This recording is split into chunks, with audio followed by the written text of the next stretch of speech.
I used to think Montana was the quietest place on earth. Miles of rolling plains, nothing but wind through the grass, and the occasional cow bawling from the fence line. When the ranch owners left for their yearly vacation, I figured the worst we'd deal with was a busted water line or a calf slipping through a loose rail. I sure as hell didn't expect to spend those weeks watching cattle get torn apart by something I still can't fully explain. People always assume ranch work hardens you. Maybe it does. But working the land isn't the same as staring at a mangled carcass in the cold dawn, wondering what kind of thing has jaws wide enough to crush a cow's windpipe like cardboard. I'd seen mountain lion kills before. I'd seen wolves take down a calf. Hell, I'd even helped Briggs drag a dead bull out of a ravine after a grizzly had gotten it. But nothing, and I mean nothing, looked like what we found one morning near the western edge of the property. The four of us were running the place alone while the boss was gone. Briggs, the senior hand, who'd been on the ranch longer than I'd been alive. Ray, quiet but reliable. Colby, a wannabe hunter with more gadgets than sense. And me, Luke, the newcomer, just trying to keep up and not embarrass myself in front of the others. The weather had turned early that year. Sharp wind, frost on the grass before sunrise. That thin, pale light that made everything look colder than it already was. We were checking the west pasture when we saw the birds first. Ravens circling low. Enough of them that Briggs muttered, "That ain't good." He said it the way men do when they already know what they're going to find. We rode up on the ATVs, and even before we reached the carcass, I could smell it. Copper and shit. And something else. Something hot and wild that didn't belong in those plains. The cow was lying on its side, legs stiff, hide torn open like a canvas bag, bite marks ripped through the neck and flank, deep enough to expose vertebrae. Claw marks ran diagonally across the ribs, 4 long rakes, then 3, then another 4 a few inches lower, like whatever Nay hit it did so in a frenzy. The spacing was all wrong for a cougar. Too wide, too deep. A bear, maybe. But I'd seen bear kills. They don't do this. Briggs crouched beside the carcass, jaw tight. He didn't say anything for a long minute. Then he pointed at the ground, where blood-darkened frost still clung to uprooted grass. "Tracks are a mess," he muttered. "Ground's half frozen. Could be a bear." But even he didn't sound convinced. Some of the organs had been dragged out into the grass. Intestines stretched 20 feet from the carcass. Coils torn apart, some eaten and some left where they fell. The liver was gone. One hindquarter had been ripped clean through the muscle, and a chunk of it was missing. But the pattern didn't fit anything I knew. Too selective. We hauled the carcass away and burned it. That's what you do. You don't leave a kill lying around unless you want every predator in the county sniffing at your gates. The fire hissed and spat, and when it was over, Briggs just stood there rubbing his hands together as though he could scrub the smell out of his skin. 2 nights later, another kill. Same area, same claw marks, same feeding pattern that made no sense. The bite marks were unmistakably from something big, but the way the animal fed was wrong. It wasn't consuming the carcass the way any normal predator would. It was tearing, dragging, discarding, eating the liver and the heart, but leaving most of the rest. Briggs tried to keep us focused, but I could tell the kills were getting to him. "Male grizzly," he said more than once. "This time of year, they start wandering farther for food. Could be one pushed down from the high country, mean and half-starved. Has to be." But even under that pale 3/4 moon, when we rode the fence line at night with our collars pulled up against the wind, I knew he didn't believe it. None of us did. The moonlight was bright enough to cast shadows across the hills, bright enough to let us see to the far tree line if the sky stayed clear. We made 2 or 3 passes each night, headlights sweeping over empty grass and darker patches where the land dipped. Colby had this cheap night vision scope, scanning every bush and juniper like he was on a mission. We didn't see a damn thing. But after 3 days, another cow turned up dead, torn open, partially eaten in that same strange, selective way. And every time Briggs made us drag the carcass out and burn it, muttering under his breath like he was talking to the wind, The guy was clearly getting nervous. When the owners got back, he was gonna be the one copping the blame. The fourth kill was the one that broke him. He stared at the carcass for a long time without saying a word. The cow's intestines were strung across the grass in looping arcs. A kidney lay discarded near a patch of sagebrush. The hindquarter was half gone. The bite radius. I didn't even want to think about what could open its jaws that wide. Finally, Briggs straightened, wiped his nose with the back of his glove, and said, "Pack your gear. We're camping out here tonight, and the next night, and the one after, if we have to." Ray didn't argue. Colby grinned like he'd been waiting for this. I swallowed and nodded. We gathered our rifles, our sleeping bags, our thermoses, and a couple of lanterns. The sun went down behind the hills, and the land turned blue and sharp under the rising moon. Somewhere far off, coyotes yipped, but it sounded distant and nervous, like even they didn't want to come close.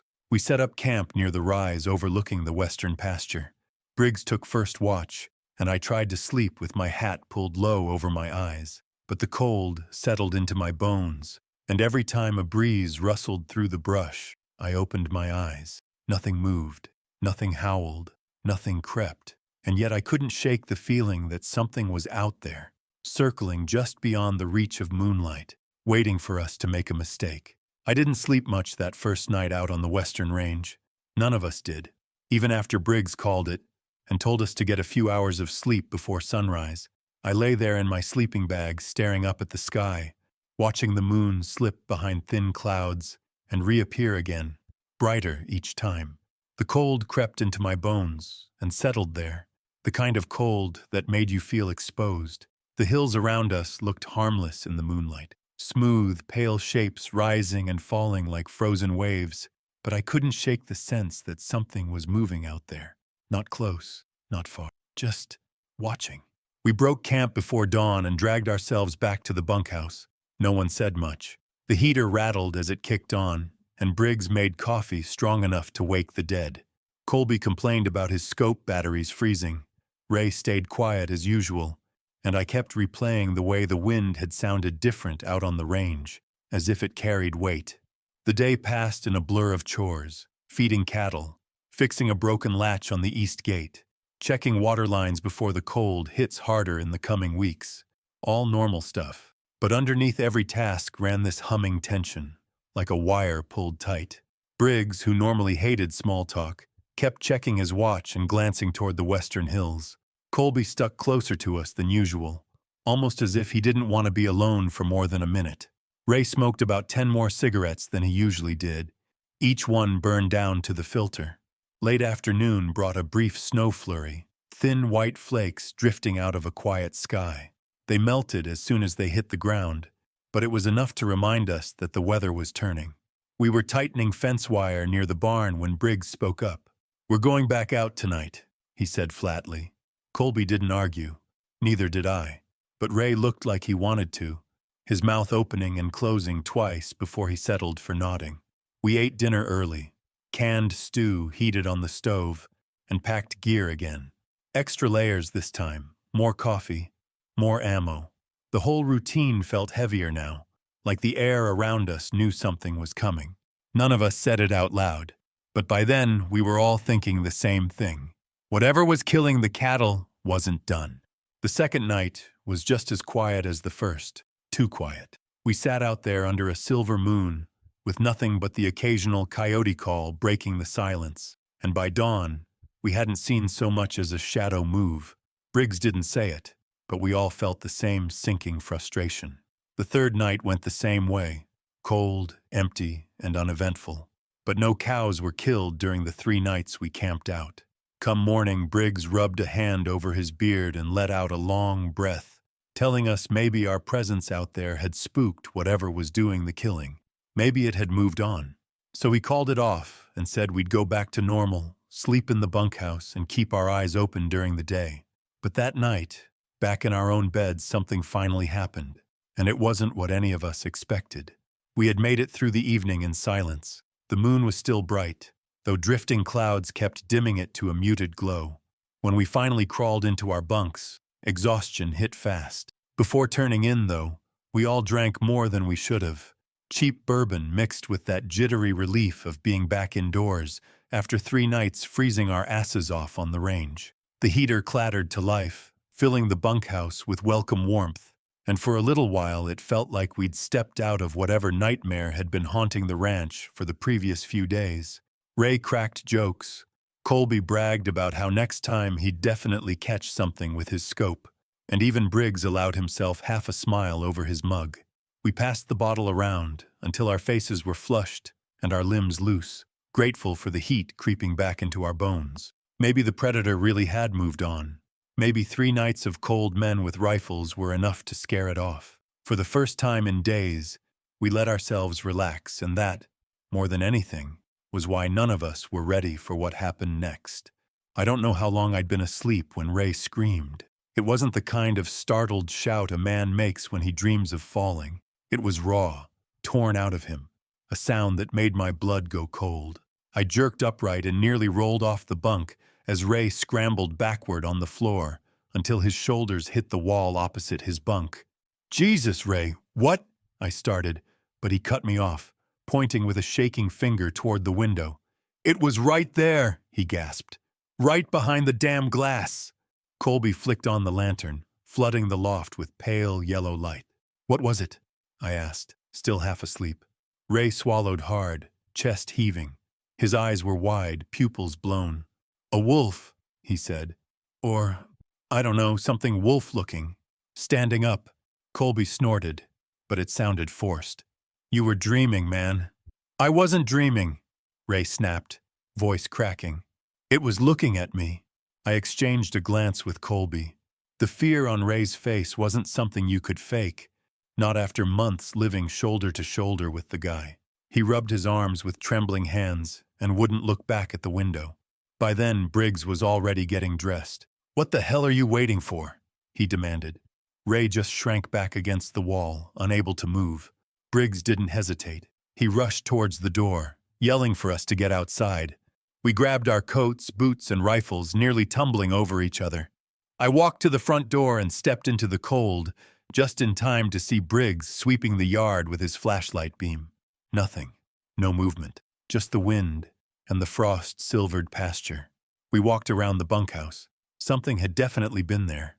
The hard soil below the window showed the slightest hint of a disturbance. Just enough weight pressed into the frozen earth to break the crust, then smear outward as if whatever stood there shifted its footing. It wasn't a clear print, nothing we could measure or hold up against what we knew, but it was wrong in a way I felt more than understood. The disturbance dragged off toward the pasture in a strange, staggered pattern, too uneven for a man, too spaced out for a wolf or even a grizzly. It was the kind of sign that didn't tell you what had been there, only that you should be grateful it was gone. Even so, the air felt charged, as if whatever had stood at that window was still close enough to hear us breathing. The hairs on my neck prickled like ice crystals forming beneath my collar. Briggs took a long breath through his nose. "Could have been a big wolf," he muttered. Ray, finally brave enough to come out, stared at him, clutching his rifle. "That wasn't a damn wolf," he muttered. Colby kicked at the dry grass half-heartedly. "Hell, you sure you didn't just imagine it? You've had quite a few last night." Briggs didn't argue with them. He just said, "Everyone get some sleep. We'll check the pasture at first light." But I didn't sleep after that. None of us did. Morning came gray and brittle. Frost coated the grass like glass splinters. I'd barely swallowed my first mouthful of coffee when Briggs came barging back into the kitchen. "We got another one," he said. We followed him out past the barn and across the open stretch toward the western fence. Halfway between the bunkhouse and the tree line, the cow lay on her side, steam still rising faintly from the open wounds. It was the closest kill yet. Just over half a mile from the bunkhouse, the ground around the carcass was churned up from the struggle. Organs spilled across the grass in looping arcs. Most of the meat on the hindquarter had been torn free and eaten, but the rest of the animal remained bizarrely untouched. It was the same strange feeding pattern we had already seen 3 times. Briggs stood still for a long while, his breath fogging in front of him. "Well," he finally said, "this son of a bitch is getting bolder." He turned to us. "We're not burning this one." Colby blinked. "We're leaving it?" "We're using it," Briggs replied. "It might come back for the same carcass instead of making another kill. Predators like easy meals. And besides," he let out a slow exhale, eyes fixed on the torn open cow. "What else can we do? We can't be everywhere at once, and we can't track that thing because the ground is too hard for any meaningful prints." No one argued. We spent the rest of the day preparing, scouting for hiding spots, buying spare batteries for Colby's night vision scope, and taking the old pickup out to the rise overlooking the kill site. The land felt different now, less like a familiar workplace and more like a place we were trespassing in without permission. By dusk, we were all in position. We stayed as far away from the carcass as possible to avoid being noticed by whatever was stalking the ranch. Ray, still too scared to spend the night out in the open, took the truck, engine off, doors locked, rifle across his lap. Briggs hid behind a fallen log a good quarter-mile out, and Colby and I climbed into a sturdy pine, settling into the crook of two thick branches that overlooked the carcass perfectly from about the same distance. The sky was clear. The moon, almost full now, rose again, providing those without night vision with enough light to at least see the shape of the dead cow out in the pasture.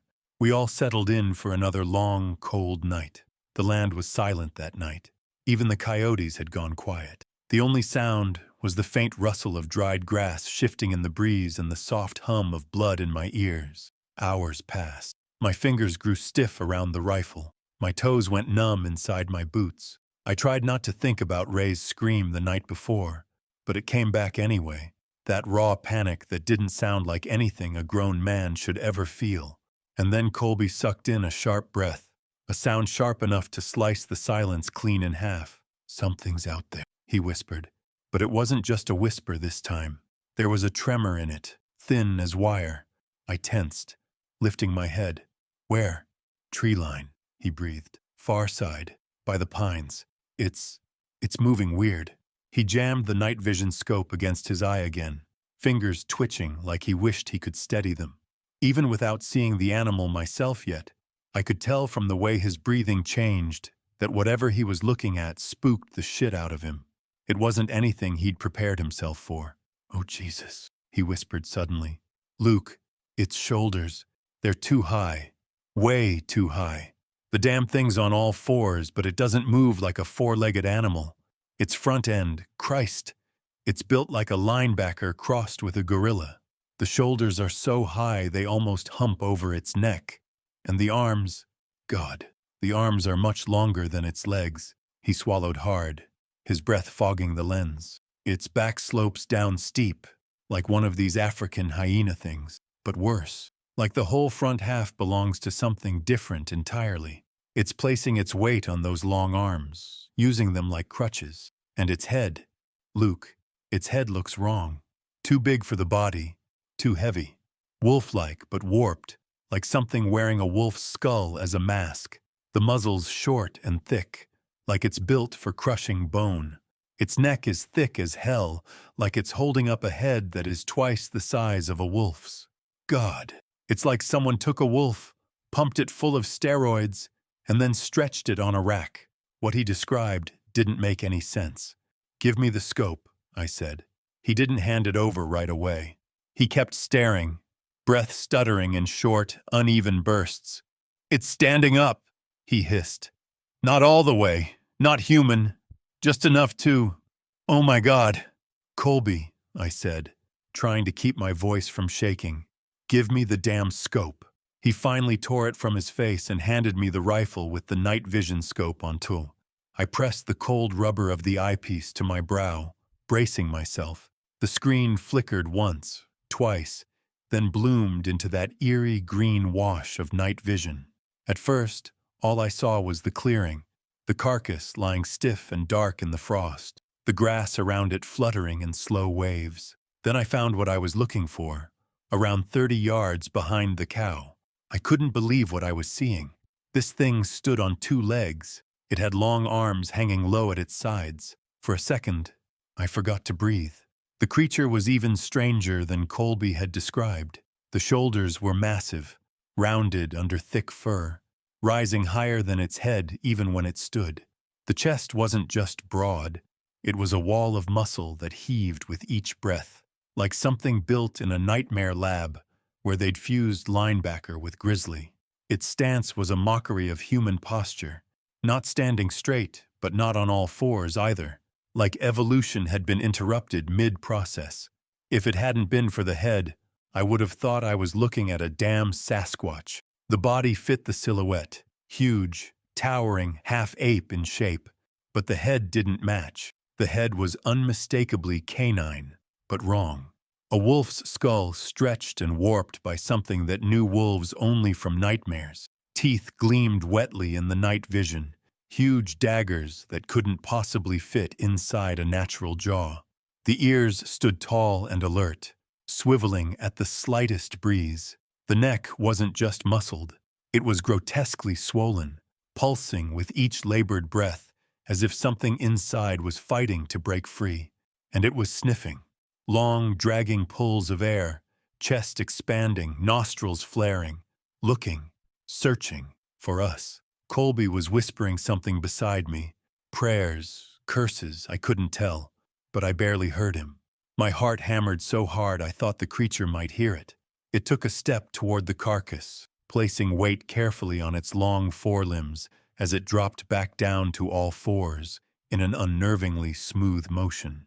The transition was too fluid, too practiced, as though the creature didn't belong to either posture, but could use both whenever it wanted.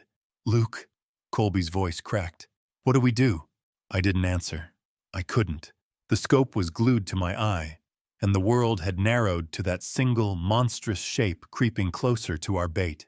It circled the cow once, sniffing at the torn hide, its massive shoulders rolling with every movement. My palms were sweating so badly that the rifle felt slick beneath my fingers. My mind screamed to shoot, to take this thing down before it figured out where we were hiding. I lifted the rifle, steadying the barrel against the crook of the branch, lining the crosshairs up with the creature's head just as it paused beside the carcass. But before I could squeeze the trigger, the creature suddenly dropped, ducking low in one impossibly fast motion. A split second later, a rifle cracked from somewhere out in the dark. Someone else had opened up first and missed. The creature reacted instantly.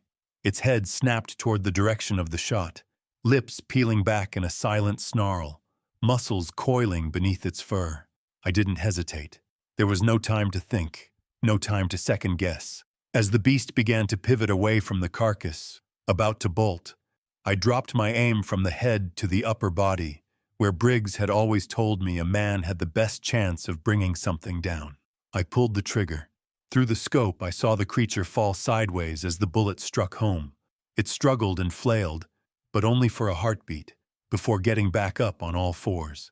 Then more shots rang out in the dark. Briggs, Ray, maybe both of them, firing from their positions. The thing was already moving, fast, too fast. It shoved off the ground with those massive forelimbs and surged forward in impossibly long leaps, each one carrying it several yards at a time.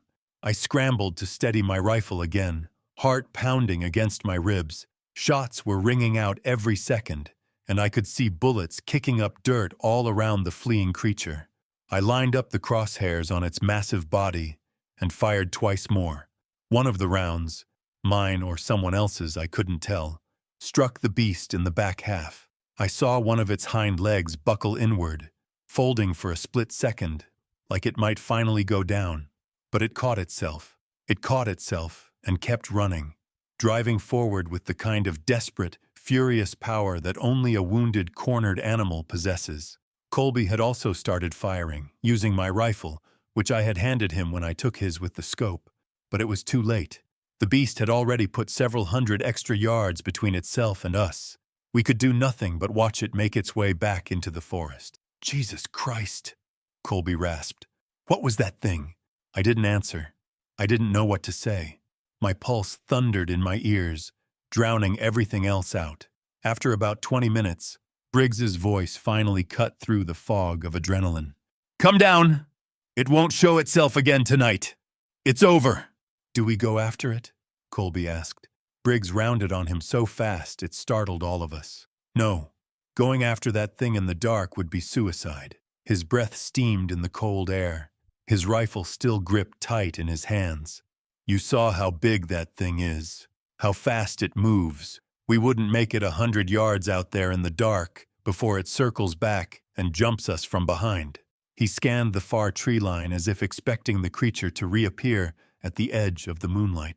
Nothing moved out there, but that only seemed to harden his expression.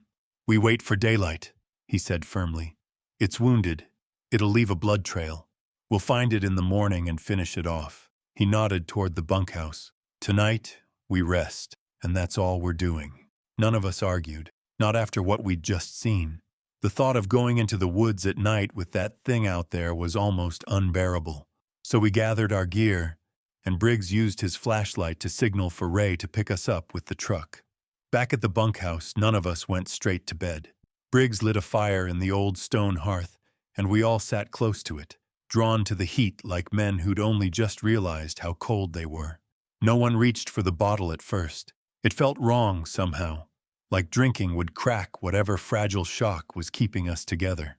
But eventually, Colby took a long pull from the bourbon and passed it around, and the words started coming in low, uneven bursts. Werewolf, Ray muttered at one point, staring into the flames. That's what I'd call it. Colby shook his head too quickly. No, Dogman. That's what folks say up north. Upright canid, big as a bear, seen all over the Midwest. I've heard stories, just never thought. He stopped before finishing. Briggs didn't look away from the fire. Call it whatever you want. It wasn't a grizzly, and it sure as hell wasn't a wolf. No one disagreed.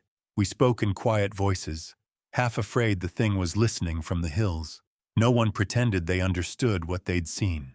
No one pretended they weren't afraid of going after it in the morning. Morning came slowly, gray and heavy, like the sky wasn't sure whether it ought to brighten or collapse under its own weight. None of us had slept well. We all knew what we'd seen. We all knew what we had to do. Either we went after it, or it would recover and haunt the ranch again. Maybe even come for us directly. The air outside was colder than any morning that season so far. Frost coated the grass in thick sheets, crackling under our boots as we crossed the yard toward the truck.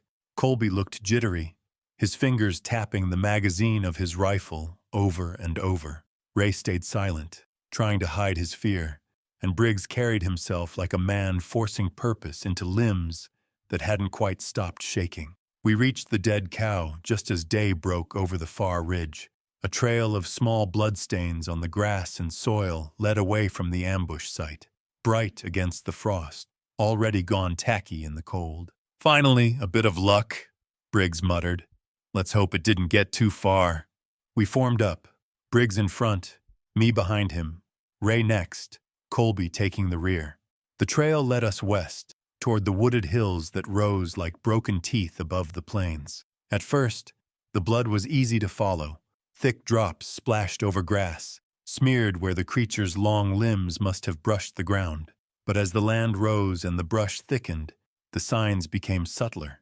We found tufts of coarse, dark fur snagged on low-hanging branches, faint impressions in the earth where something heavy had stumbled, caught itself, then surged forward again. In places, the creature's claws had torn long strips of dead grass straight out of the soil. It was wounded, but determined to keep going. The terrain grew steeper. We climbed through narrow draws choked with sage and juniper, then up onto ridgelines where the wind cut through our jackets like knives. Every time we thought the trail might vanish, a new sign appeared. Another drop of blood, another gouge in the dirt, another broken branch. After nearly an hour, Briggs held up a hand. We stopped immediately. Ahead of us, the hill sloped into a shallow depression overgrown with brush, and at the bottom of a rocky ridge, barely visible from where we stood, a narrow, dark opening sank into the earth, almost completely concealed by shadows and tangled scrub. The trail led us down into the depression, and as we got closer, we realized what we were looking at was a cave entrance. Blood coated the rocks just inside the opening. My mouth went dry. Briggs looked back at us, eyes hard. "It's in there," Colby swallowed. How can you be sure? It was clear that he was just looking for an excuse. None of us had any desire to follow that thing into the cave. Look at the blood, you idiot, Briggs whispered. And because it makes sense.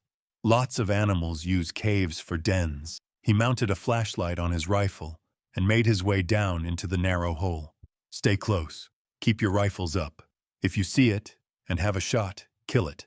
No second guessing. We all nodded, then followed Briggs into the cave. My entire body was shaking. I had never been so scared in my life. The temperature dropped instantly. The cave air was wet, stale, tinged with the thick scent of animal musk, and something sharper beneath it. Blood, old and new. Our boots scraped over stone and dirt. The beam of my flashlight wavered as the rifle trembled in my hands, despite my efforts to stay steady. A few yards, the cave opened enough for us to stand up. Bones lay scattered across the floor. Deer mostly, picked clean, cracked open for marrow, but some were larger, much larger. A cow femur lay split down the middle. A dead dog, smashed against a rock and crumbled into a heap, still had a red collar attached to its neck. This is a graveyard, Ray murmured. Briggs didn't answer. He lifted his fist again. Stop. Then I heard it. A low, wet breathing from somewhere deeper in the darkness. We edged forward and spread out a little. My flashlight beam slid across the far wall and caught on something that made my whole body tense. Two small orbs caught the light. Eyes, reflecting faintly in the beam. Low to the ground, near a corner, piled with all sorts of bones and debris. Then the shape around those eyes resolved. A massive, crouched form pressed into a narrow corner, its bulk wedged between jagged stone like it had dragged itself there to die, or to ambush anything foolish enough to come inside. The creature's outline shuddered with each slow, deliberate breath. Even half hidden, I could see the quiver of muscle beneath matted fur, the way its arm tensed against the ground, as if debating whether to lunge or hold its position. The sight rooted me where I stood. Before I could take a shot or yell out, it growled. Not loud, not like a roar, more like a warning dragged up from somewhere deep in its chest. A vibration you felt in your gut more than your ears. The others heard it too. The scrape of claws, the shift of weight, the low rumble that rolled through the cave like distant thunder. Everyone converged toward my position in a tight semicircle, rifles up and trained on the corner where the creature crouched. Fear was carved into every face, but beneath it ran something else, too. Curiosity. None of us wanted to be here, in a dark hole with that monster. But even after everything it had done out on the pasture, we all needed to see it with our own eyes, to know what exactly we were dealing with. Every man kept his rifle leveled, fingers tight on the trigger, breaths shallow. Even with terror clawing at our throats, we couldn't look away from the hulking silhouette now slowly rising in front of us. The creature's injured shoulder was matted with blood, its left arm hanging uselessly at its side, but the other arm, long, powerful, was braced against the floor, straining as the beast pushed itself upright. Even hunched, it rose taller than the four of us, its massive frame swaying unsteadily as it fought to keep its balance. Our flashlights hit it full in the face and it jerked its head aside from the glare, revealing a visage straight out of a nightmare, wolfish, but wrong in every way. Most of the fur across its skull was gone, exposing tough, mottled skin stretched over a rounded forehead, almost human in shape. The muzzle jutted forward, thick and brutal, lined with long yellow teeth. It bared at us in a trembling snarl. Its lips peeled back, quivering, ropes of saliva swinging from its jaws. The creature swayed where it stood, growling louder and louder, growing more agitated by the second. Ray snapped out of it first. The moment the creature shifted its weight toward us, he squeezed the trigger. The blast punched through the cave, deafening in the confined space. The bullet struck the beast square in the torso. For half a heartbeat, it stayed upright, refusing to fall. Then everyone started shooting. The cave erupted in overlapping rifle fire, muzzle flashes strobing across the walls, turning the beast's jerking silhouette into a series of violent snapshots. There was no need to think or aim. The thing went down quickly, and we just kept firing at the heap of twitching flesh until we were all out of bullets. We stood there, rifles empty, waiting for it to move, to rise again. But it didn't. At last, Briggs stepped forward and nudged the massive body with his muzzle. When it didn't respond, he exhaled, a long, shuddering breath, and motioned for us to come closer. Up close, the thing looked even more grotesque than it had in the shadows. The fur thinned out in patches across its body, revealing thick, leathery skin mottled with scars and swollen veins. Its limbs, especially the forearms, were grotesquely overdeveloped, cords of muscle bulging beneath torn hide. The head was the worst, the muzzle twisted slightly to one side, teeth shattered and blackened where bullets had torn through, the rounded human-like forehead smeared with blood and soot. Even collapsed and riddled with gunfire, the creature radiated a kind of terrible strength, as if it had been built for violence from the moment it was born. Standing over it, I felt a wave of sickness and awe roll through me in equal measure. Whatever it wasn't meant to be roaming these plains, and yet here it was, still and broken at our feet. "We'll burn it," Briggs said, voice low and steady, though his hands were still trembling. "Right here. Let's not take any chances. Someone go get petrol from the workshop, whatever we've got." He didn't raise his voice, but the command carried the weight of a man who'd reached the limit of what he could process. None of us questioned him. Standing over that thing, its impossible body still warm, we understood exactly why Briggs wanted it gone. Burned, erased, wiped from the world before daylight could make any of it feel real. Ray and Colby took off toward the cave entrance without another word. Briggs and I stayed behind, reloading our rifles with shaking hands, every instinct screaming that the Dogman might still find some way to rise again. The minutes dragged by slowly, the cold settling deeper into my bones as we waited.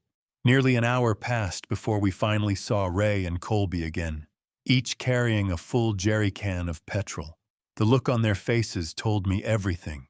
They hadn't spoken on the walk back, hadn't dared to. None of us wanted to admit how close we were to breaking. We tore the caps off the cans and soaked the ruined body with every drop of petrol we had. Briggs lit a match, hesitated only long enough to mutter something under his breath, then flicked it onto the corpse. The flames caught instantly, racing across the creature's fur and skin with a whooshing roar. The heat hit us like a wall, carrying with it the sickening smell of burning flesh, thick, oily, suffocating. We didn't stay to watch it burn.